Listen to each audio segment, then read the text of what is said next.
Weekly Neutralizer News Report. Magandang araw Pilipinas! Kasama ang mga Neutralizer Aguila Troopers, aming ihatid ang mga balita mula sa isang linggong kaganapan sa 73rd Infantry Neutralizer Battalion, 10th Infantry Aguila Division, Philippine Army. Ako si Aguila Trooper Lady Grace Pipito.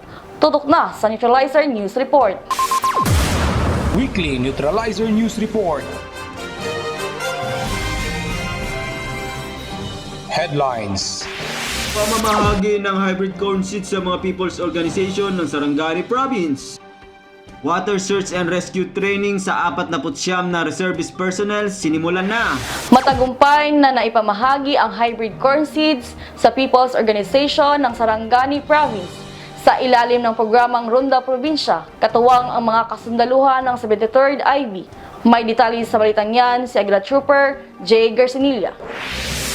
Pinangunahan ng kasundaluhan ng 73rd IB ang pamamahagi ng mga hybrid corn seeds sa mga people's organization ng Sarangani Province sa ilalim ng programang Ronda Probinsya at pagkipag-ugnayan sa Provincial Agriculture Office ng Sarangani Province ay matagumpay na napamahagi ang mga corn seeds bilang dagdag pangkabuhayan sa mga asosasyon. 40 asosasyon mula sa munisipyo ng Alabel, Malapatan at Glan, Sarangani Province ang nakabenepisyo sa nasabing programa, kung saan tumanggap sila ng tag-iisang sako ng hybrid corn seeds na tumitimbang ng 9 kilo kada sako. Layunin na nasabing aktibidad na mapanatili ang pagiging aktibo ng bawat asosasyon at matulungang mapalago ang kanilang pangkabuhayan sa pamamagitan ng paghahatid serbisyo katuwang ang lokal at nasyonal na pamahalaan ng nasabing probinsya. Paabot naman ng pasasalamat ang mga benepisyaryo sa nasabing aktibidad.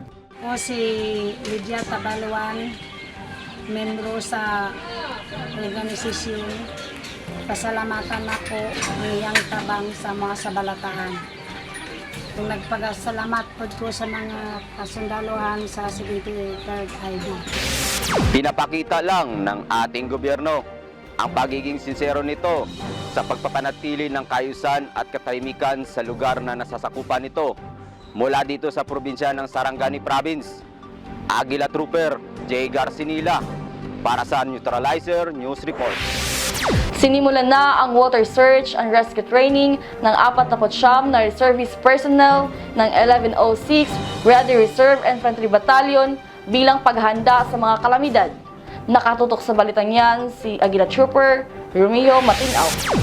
Pinangunahan ni Lieutenant Colonel J. Christian T. Mendoza, pinuno ng 73rd IB, ang seremonya sa pagsisimula ng water search and rescue training para sa 49 na mga reservist personnel ng 1106 Ready Reserve Infantry Battalion na ginanap sa Headquarters 73rd IB, Barangay Feliz, Malita, Davao Occidental. We are training because in times of any eventualities that our people needs us, we are ready. Ang naturang pagsasanay ay naglalayong may handa ng mga personahe mula sa 1106 Ready Reserve Infantry Battalion bilang responder sa mga biktima ng hindi inaasahang kalamidad o sakuna na maaaring mangyari sa probinsya ng Davao Occidental. The objective of this training is to develop our reservist personnel dito sa Davao Occidental, to train them to become the first responders during calamities. Pasalamat din kami sa warm welcome na gihatag sa mga diri sa 73rd IB. Bilang parte ng pagsasanay ay nagbigay ng kaalaman ang kasundaluhan ng 73rd IB patungkol sa knot tying at first aid, mga kaalamang magagamit ng bawat responder sa tuwing may darating na mga kalamidad at sakuna. Ang kasundaluhan ng 73rd IB, katuwang ang ating mga reservist personnel ay patuloy na magsasagawa ng mga pagsasanay at paghanda alang sa mabilisang tugon sa oras ng pangangailangan. Mula dito sa headquarters ng 73rd IB, Barangay Feliz, Malita, Davao Occidental, Aguila Trooper Romeo Matinaw para sa Neutralizer News Report. Weekly Neutralizer News Report. Neutralizer News Trivia. Alam niyo ba?